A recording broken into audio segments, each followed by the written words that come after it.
আসসালামু আলাইকুম প্রিয় বন্ধুরা, কেমন আছো? আশা করি তোমরা সকলেই ভালো আছো। চলে আসলাম আমি তামান্নার স্বপ্ন তোমাদের কাছে নতুন আরও একটি ভিডিও নিয়ে। ভিডিওটা থাম্বনেল আর টাইটেল দেখে তো বুঝেই গেছো যে কি বলবো আর কি। গতকাল রাতে যে ঝড়টা হয়েছে, মানে আমাদের সব কিছু এলোমেলো করে দিয়েছে ওই ঝড়টা। হলুদিয়া পাখি রেস্টুরেন্টটা এই অবস্থা আর কি। মানে থাকে না যে কোনো কিছু নিয়ে গুছিয়ে বলার মতো ভাষা এখন নাই। হয়তো বা তোমাদের কাছে মনে হচ্ছে ঝড় হয়েছে, উড়ে গেছে, আবার ঠিক করা, কিন্তু এই জিনিসটা আমার বাবা কতটা কষ্ট করে, কতটা তিল তিল করে জিনিসটা করেছিল, তৈরি করেছিল, সেটা শুধু আমরা যারা তার কাছের মানুষ যারা দেখেছি সামনে থেকে তারাই জানি। তাকে ভাষা, মানে আমার কোনো ভাষা নাই যে আশা দিব। তো তারপরও বলি, আল্লাহ যা করে ভালোর জন্য করে। এইখানে যে রেস্টুরেন্টটা তোমরা এতদিন ভিডিওতে দেখেছিলে, যে দেওয়াল, দোকান, রেস্টুরেন্ট, ফ্রিজ, তারপরে হচ্ছে টেবিল, মানে যা দেখেছিলে, পুরো যে ঘরটা ছিল ওই ঘরটা সহ হচ্ছে হাওয়ায় উড়ে চলে যায়। মানে এতটা পরিমাণে ঝড় হয় যে পুরো বাড়িটাই হচ্ছে চলে যায়। এই দেখো, মানে যখন হচ্ছে মানুষজন এসে উঠাচ্ছিল এবং লোক নেওয়া হয়েছে, এই সুকেসটা এত মোটা কাঁচ, সেটা পুরোটা ভেঙে যায় এবং সুকেসটা তছনছ হয়ে যায়।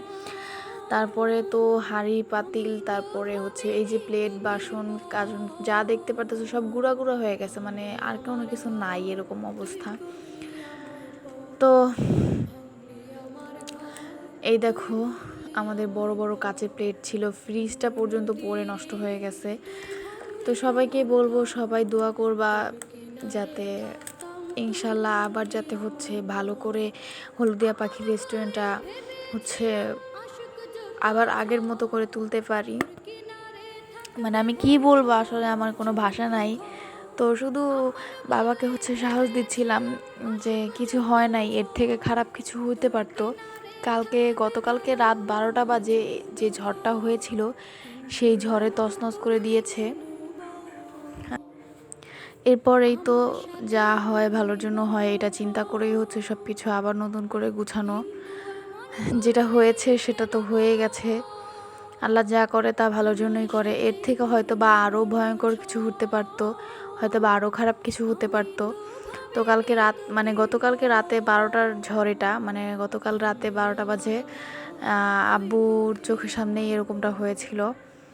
আর আমাদের বাসা যেহেতু এখন এইটার কাছে, মানে আমাদের বেলকনি থেকে হচ্ছে দেখা যায় দোকানটা, তো সব কিছু তাদের চোখের সামনেই হয়। সারা রাত তারা পাহারা দেয়, কারণ এখানে তো চোর ডাকাত মোটামুটি যেরকমই থাক, যেহেতু এগুলো পড়ে গেছে, সবাই হয়তো বা চেষ্টা করবে কিছু না কিছু নেওয়ার জন্য। তো যাই হোক, সবাই দোয়া করবেন। আর আমার কিছু বলার নাই। আর এখানে দেখেন ঝড়ে কি হয়ে গেছে। সবাই হচ্ছে আব্বুর জন্য দোয়া করবেন যাতে হলুদিয়া পাখিটা আবার ঘুরে দাঁড়াতে পারে। এবং সবাই হলুদিয়া পাখিতে আসবেন, একবার দেখার জন্য হলেও আসবেন। তো ভিডিওটা এই পর্যন্ত, আল্লাহ হাফেজ।